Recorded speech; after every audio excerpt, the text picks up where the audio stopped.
Morning बच्चों। Class 6 में हमारा विषय है हिंदी, और हिंदी में हमारा दूसरा पार्ट है प्रेरणा के पुष्प। आप लोग के पास तो बुक है, वैसे आप लोग भी जब भी पढ़ाई स्टार्ट होगा, पढ़ाई करेंगे, तब आप लोग भी बुक निकाल के बैठेंगे। आप लोग को भी रीड करना है और थोड़ा समझना है, अच्छे से समझना है, अच्छे से रीड करना है, क्योंकि अच्छे से रीड करेंगे और समझेंगे तो मात्राओं का नॉलेज होता है, एक एक मात्राओं का ज्ञान होता है, और किसमें क्या मात्रा लगना है ये सब पता चलता है। ठीक है, तो प्रेरणा के पुष्प। भगवान बुद्ध ने इस संसार को दुखमय बताया है। ठीक है, तो इस दुखमय संसार को सुखमय बनाने के लिए हमको कुछ प्रयास करना चाहिए। कुछ ऐसे कार्य करो जिससे इस संसार के जितने दुखी लोग हैं, ज़रूरतमंद लोग हैं, असहाय हैं, गरीब हैं, उनको हमसे कुछ सहायता मिल जाए, मदद मिल जाए, है ना। तो असहाय लोगों को सुख प्रसन्नता देना हमारा फर्ज है। हमें परमार्थ के लिए निस्वार्थ भाव में सेवा करना चाहिए, निस्वार्थ, बिना कोई स्वार्थ की। इस पाठ में परमार्थ की भावना से किए गए कार्यों का संक्षिप्त वर्णन है, और मतलब प्रेरणा हमको इस कहानी से प्रेरणा भी मिलती है। क्या प्रेरणा मिली, और 3-4 ठो कहानियाँ हैं इसमें पाठ में। तो प्रेरणा के पुष्प वाले पाठ में मतलब 4-5 कहानियाँ हैं। इस कहानियों को आप लोग को समझना है, और प्रेरणा मिलती है कि हमको भी कुछ भलाई के लिए कुछ अच्छे कार्य करें। यही सब 3-4 भागों में बांट दिया गया है इस कहानी को, अलग अलग कहानियाँ हैं। तो चलिए देखते हैं। हमारी पहली कहानी है। एक बूढ़ा आदमी जिसके बाल सफ़ेद हो गए थे, जमीन खोद रहा था। एक बूढ़ा आदमी था और बाल उनके सफ़ेद हो गए थे। वो क्या कर रहा था? जमीन खोद रहा था। एक नौजवान ने उस बुजुर्ग को परिश्रम करते देखकर पूछा, बाबा यह क्या कर रहे हो?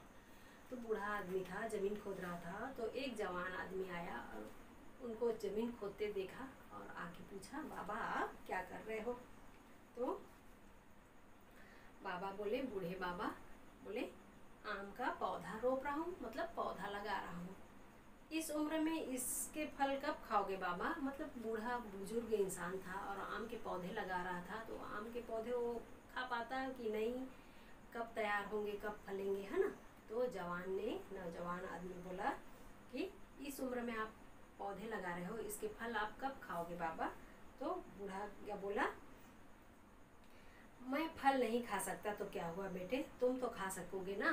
मतलब दूसरों के परोपकार की भावना से बुजुर्ग ने जो काम किया, उससे हमको भी ये प्रेरणा मिलती है कि हम भी कुछ अच्छी मतलब कुछ दूसरों की भलाई के लिए, इससे हमको यही कहानी से यही शिक्षा मिलती है, प्रेरणा मिलती है कि हम भी कुछ अच्छे कार्य करें दूसरों की भलाई के लिए। भले वो हमारा काम ना आए, लेकिन हम जो कार्य करते हैं वो दूसरों का उसमें भला हो, और दूसरों जैसे हम भी कुछ पेड़ पौधे लगाते हैं, ठीक है, हमको ना मिले उसका फल, लेकिन दूसरे लोग खाएंगे, है ना।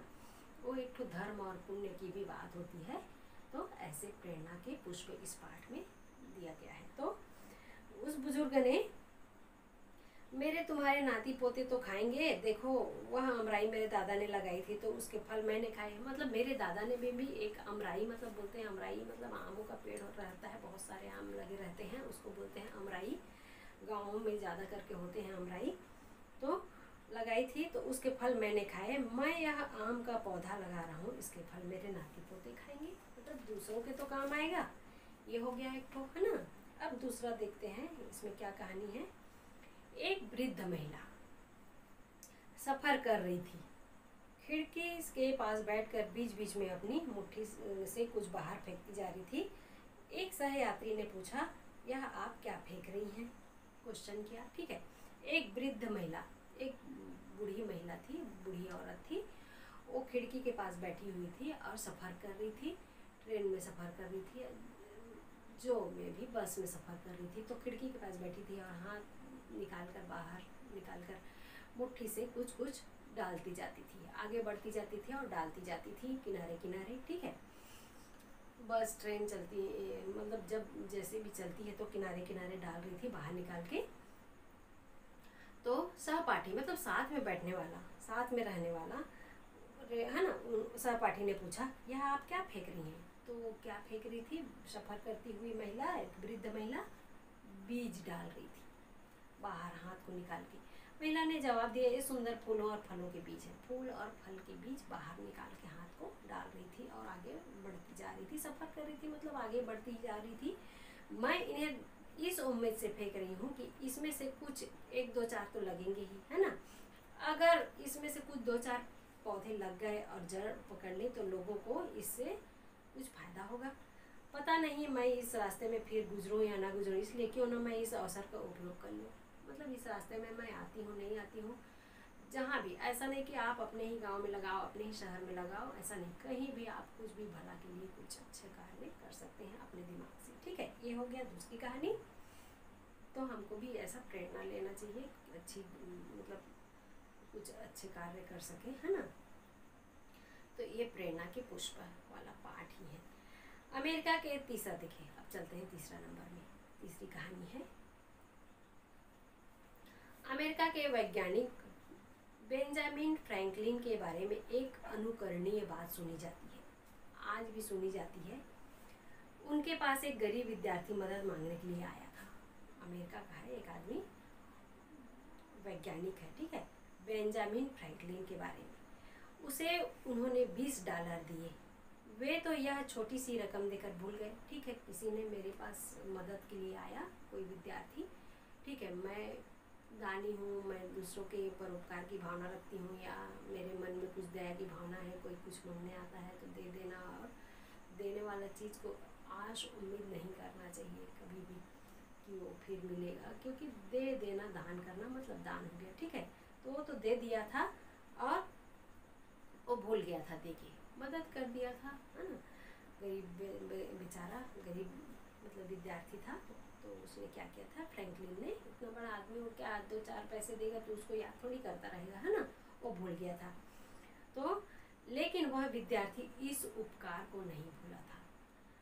जब उसके दिन फिरे, मतलब वो पढ़ लिख के बड़ा आदमी बना, कुछ करने योग्य बना और कुछ किया, अपने पैर में खड़ा हुआ, जब उसके दिन फिरे तब वह $20 लौटाने के लिए फ्रैंकलिन के पास आया। तो फ्रैंकलिन ने उसको क्या कहा, फ्रैंकलिन ने कहा, मुझे याद तो नहीं कि मैंने इस रकम को आपको कब दी थी, खैर आप इसे अपने ही पास रखिए और जब आपके पास कोई ऐसा ही ज़रूरतमंद आए तो उसे याद यह दे दीजिए। उस व्यक्ति ने ऐसा ही किया। तो कहते हैं, मतलब फिर विद्यार्थी जो लिया था फ्रैंकलिन से, उसने भी फ्रैंकलिन को जाकर लौटाया, तो फ्रैंकलिन ने लेने से मना कर दिया और उन्होंने कहा कि मैं कब दिया था, कब आप लिए थे, ये तो मुझे याद नहीं है, ठीक है आप इसको अपने पास ही रखिए, और जब कोई आपके पास दूसरा मदद के लिए आता है तो आप भी इस पैसे को उसको दे दीजिए। और कहते हैं कि उसी प्रकार से, कहते हैं आज भी वह रकम अमेरिका में ज़रूरतमंदों के हाथों में घूम रही है। समझ गए, आश्चर्य वाली बात है ना। अब देखते हैं चौथी कहानी को। स्वामी विवेकानंद बेलूर मठ के निर्माण कार्य और शिक्षा दान के कार्य में बहुत व्यस्त थे। बेलूर मठ का निर्माण जब निर्माण करना था तो उसके कार्य में स्वामी विवेकानंद जब बनवाना था तो बहुत व्यस्त थे। निरंतर भाग दौड़ और कठिन श्रम करने के कारण वे अस्वस्थ हो गए थे। चिकित्सकों ने उन्हें वायु परिवर्तन तथा विश्राम करने, क्योंकि ज़्यादा काम कर रहे थे तो दिमागी भी जोर हुआ और परिश्रम करने से भी शरीर में थकान, तो वे थोड़े बीमार हो गए। तो उनको डॉक्टरों ने कहा कि थोड़ा आपको आराम की ज़रूरत है, तो और वायु परिवर्तन, दूसरी जगह जाके आप थोड़ा स्थिर होकर आराम करिए, ठीक है। विवश होकर वे दार्जिलिंग चले गए। वहाँ उनके स्वास्थ्य में धीरे धीरे सुधार हो रहा था। दार्जिलिंग चले गए, ठीक है, विवश हो गए, जाना पड़ा उनको, बहुत उनका तबीयत अस्वस्थ था। तभी उन्हें समाचार मिला कि कोलकाता में प्लेग व्यापक रूप से फैल गया है। कोलकाता में, तब उनको वहीं दार्जिलिंग जब गए थे अपने बीमार मतलब स्वस्थ होने के लिए, आराम के लिए, तो उनको वहाँ कुछ समाचार मिला, उनको कुछ मैसेज मिला कि कोलकाता में प्लेग की बीमारी एकदम व्यापक रूप से फैल रहा है, बड़े जोरों से फैल रहा है। प्रतिदिन सैकड़ों लोगों की मृत्यु हो रही थी, मतलब बहुत भयानक फैल गया था। यह दुखद समाचार सुनकर क्या महाप्राण विवेकानंद स्थिर रह सकते थे? वहाँ रह सकते थे क्या? वे तो दयालु थे, है ना। वे तुरंत कोलकाता लौट आए और उसी दिन उन्होंने प्लेग रोग में आवश्यक सावधानी बरतने का जनसाधारण को उपदेश दिया। जनसाधारण के बीच में आप ऐसा करिए, इसको मत खाइए, इसको मत पिए, आप रहिए, ऐसा करके उपदेश दिया, थोड़ा भाषण दिया, ठीक है। फिर उसके बाद अपने साथ तमाम सन्यासियों और ब्रह्मचारियों को लेकर वे रोगियों की सेवा में जुट गए। कोलकाता में भय तथा आतंक का राज्य फैला था। स्त्री पुरुष अपने बच्चों को लेकर प्राण बचाने के उद्देश्य से भागे जा रहे थे। मतलब आतंक का माहौल मतलब फैल गया था, आतंक का राज्य फैल गया था, आतंक फैल गया मतलब इतना व्यापक रूप से बढ़ रहा था। तो लोग घबरा कर, डर के मारे इधर उधर भागने लगे अपनी जान बचाने के लिए, ठीक है। जान बचाने के उद्देश्य से इधर उधर भागने लगे। ब्रिटिश सरकार ने प्लेग रोग के बचाव के संबंध में कठोर नियम जारी कर दिया और उससे लोगों में भारी असंतोष था। कठोर नियम मतलब कर दिए तो लोग असंतुष्ट थे, मतलब लोग असंतुष्ट थे और दुखी थे। इस परिस्थिति का सामना करने की भारी चुनौती स्वामी जी के सामने थी। इस परिस्थिति, अब इतना रूप से प्लेग जब फैल रहा है तो उसको रोकने के लिए अब स्वामी जी के पास बहुत बड़ा ये गंभीर चिंता की बात हो गई थी, ठीक है। उसको कैसे रोका जाए महामारी को, है ना। और वह कहाँ से आएगा, मतलब करने की भारी चुनौती स्वामी जी के सामने थी। इस कार्य में कितने धन की आवश्यकता होगी, मतलब इसमें अब धन भी चाहिए क्योंकि उनको मठ निर्माण के लिए भी धन चाहिए था, है ना, जमीन के लिए बनाने के लिए। तो अब प्लेग ऊपर से इनके ऊपर गंभीर चिंता हो गई, है ना, प्लेग वाली बीमारी। तो उनको चिंता हो गई कि इतने सारे धन मतलब कहाँ से आएंगे, आवश्यकता है उनको पैसे की अभी, और इस कार्य में कितने धन की आवश्यकता है और वह कहाँ से आएगा, इस बात की चिंता करते हुए गुरु भाई ने स्वामी जी से प्रश्न किया। स्वामी जी, रुपये कहाँ से आएंगे? स्वामी जी ने तत्काल उत्तर दिया, यदि आवश्यकता हुई तो मठ के लिए खरीदी गई जमीन बेच डालेंगे। हजारों लोगों की जान इसमें बचाई जा सकती है। हजारों स्त्री पुरुष हमारी आंखों के सामने असहनीय दुख सहन करेंगे और हम मठ में रहेंगे। हम मठ का निर्माण मतलब कार्य को रोक देंगे और मठ के लिए जो जमीन खरीदे हैं उसको बेच देंगे। ये उन्होंने उनको सन्यासी जी को कहा। सन्यासी जी ने फिर आवश्यकता होगी तो वृक्षों के नीचे रह लेंगे और भिक्षा द्वारा प्राप्त अन्न वस्त्र हमारे लिए पर्याप्त होगा। भिक्षा मांगकर हम अपना जीवन गुजार लेंगे, लेकिन हमारे पास जितना भी कुछ है उसको हम बेचकर लोगों की सहायता करेंगे। स्वामी जी ने एक बड़ी सी जमीन किराए पर ली और वहाँ पर कुटिया निर्माण की। जाति वर्ण छोड़ सब कुछ छोड़कर उन्होंने वर्ण विचार छोड़ असहाय प्लेग के मरीजों को वहाँ पर लाकर उत्साहित कार्यकर्तागण सेवा कार्य में रत गए। मतलब उनके जो और कार्यकर्तागण थे स्वामी जी के, उन्होंने फिर सेवा कार्य में मरीजों के सेवा के लिए मतलब लग गए। स्वामी जी स्वयं भी उपस्थित रहकर सेवा कार्य करने लगे। शहर की गंदगी साफ करने में, औषधियों का वितरण करने में, दरिद्र नारायणों की अति उत्साह से सेवा करने में सभी कार्यकर्ता सच्चे मन से लग गए। यत्र जीव तत्र शिव मंत्र के ऋषि श्री विवेकानंद मृत्यु की कुछ भी परवाह न करते हुए स्वदेशवासियों को शिक्षा देने लगे कि किसी प्रकार नर को नारायण मान सेवा करना योग्य है। नर को नारायण मानो और भगवान के समान मानो और सेवा करो। इस प्रकार से लग गए। जीन डोम चंडाल मोची आदि से सदियों से तथा कथित ऊंची जाति के अभिमानी जन घृणा करते थे। मतलब ऊंचे लोग घृणा करते थे छोटे लोगों से, ठीक है।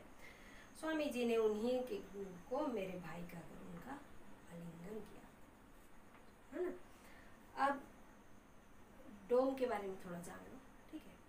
भारतवर्ष की एक अनुसूचित जाति, कभी ये लोग ही शमशान में चीता जलाने का काम करते थे, कभी, बहुत पहले की बात है, ठीक है।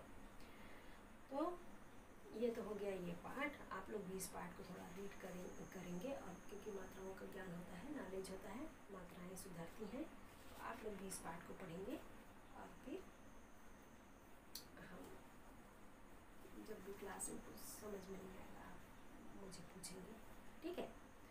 तो क्लास 6 में पार्ट 2 प्रेरणा के पुष्प वाला पार्ट को हम करेंगे अच्छे से, ठीक है। Okay, thank you.